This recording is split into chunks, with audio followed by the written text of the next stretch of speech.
Jinsi ya kuangalia matokeo ya kidato cha sita. Kitu cha kwanza lazima uhakikishe data yako iko on.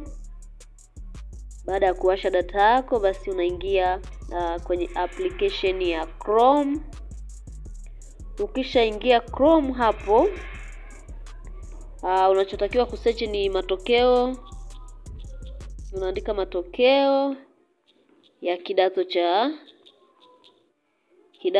cha sita. Haya, baada ya kusearch itafunguka hivyo.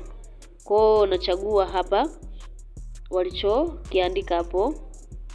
Hilo neno la kwanza kabisa, ACSEE 2024 examination result inquiries. Utabonyeza hapo.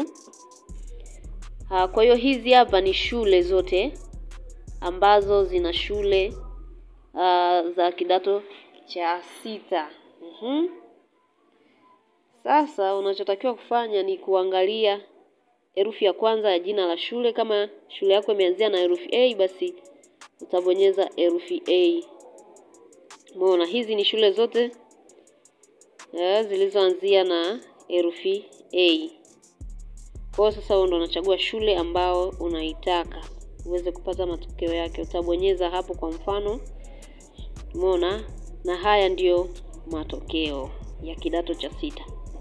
Hivi ni jinsi ya kuangalia, kwa sababu ya mwaka huu bado hajatoka, lakini pindi atakapotoka basi utafuata procedure hizi ili uweze kuona matokeo yako ya kidato cha sita.